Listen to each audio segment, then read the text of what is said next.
यह कहानी है विवेक और उसके दोस्तों की, जो कश्मीर की खूबसूरत वादियों में छुट्टियां मनाने के लिए आए थे। कश्मीर, जिसे धरती का स्वर्ग कहा जाता है, अपनी प्राकृतिक सुंदरता और शांत वातावरण के लिए प्रसिद्ध है।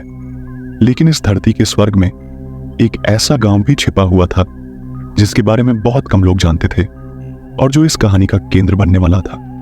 विवेक अपने 4 दोस्तों समीर, राहुल, मयंक और आकाश के साथ कश्मीर की यात्रा पर निकला था।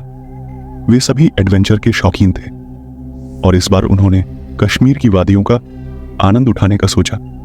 उनके साथ हंसी मजाक, फोटोग्राफी और मस्ती का सिलसिला पूरे सफर में जारी था।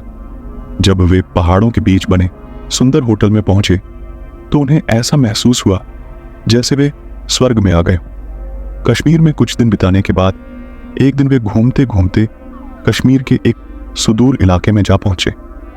वहां उन्होंने एक सुनसान और अजीब सा गांव देखा, जिसे देखकर उनके मन में एक अलग ही जिज्ञासा जागी।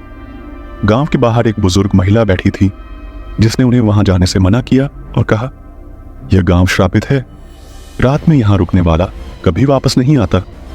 लेकिन दोस्तों ने इसे केवल एक दंत कथा समझकर हंसी में उड़ा दिया और गांव में कदम रखने का फैसला किया। गांव पूरी तरह से सुनसान था। सभी मकान जर्जर और खंडहर हो चुके थे। चारों ओर खामोशी थी, जो एक अजीब सा डर पैदा कर रही थी। दोस्तों ने तय किया कि वे गांव के एक पुराने घर में रात बिताएंगे। जैसे जैसे रात बढ़ती गई, अजीब घटनाएं शुरू होने लगीं। खिड़कियां खुद ब खुद खुलने लगीं, दीवारों पर अजीब छायाएं दिखने लगीं और हवाओं में कुछ भयानक आवाजें गूंजने लगीं। आधी रात को विवेक और उसके दोस्तों ने महसूस किया कि उनका एक दोस्त मयंक अचानक गायब हो गया है। वे उसे ढूंढने की कोशिश करते हैं, लेकिन उसकी कोई खबर नहीं मिलती।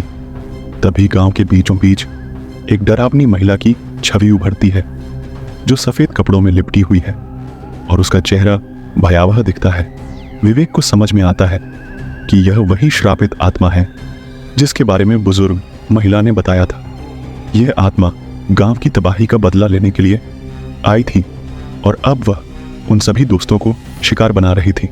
धीरे धीरे विवेक और उसके बाकी दोस्त भी गायब होने लगते हैं। विवेक समझ जाता है कि इस गांव का श्राप सच्चा है और कोई भी इस गांव से जीवित वापस नहीं जा सकता। वह आत्मा से भागने की कोशिश करता है, लेकिन आत्मा उसे चारों ओर से घेर लेती है। अंत में विवेक भी आत्मा का शिकार बन जाता है और वह रहस्यमय ढंग से गायब हो जाता है। अगली सुबह जब पुलिस और स्थानीय लोग विवेक और उसके दोस्तों की तलाश में गांव पहुंचते हैं, तो उन्हें गांव पूरी तरह से सुनसान मिलता है। न तो कोई इंसान दिखता है और न ही कोई उनके दोस्तों का कोई सुराग। गांव फिर से अपने रहस्य में छिप जाता है और एक और डरावनी कहानी का अंत हो जाता है, जिसे कोई नहीं सुलझा पाता। कश्मीर की यह खौफनाक कहानी एक ऐसा राज बनकर रह जाती है जो शायद कभी उजागर नहीं हो सके।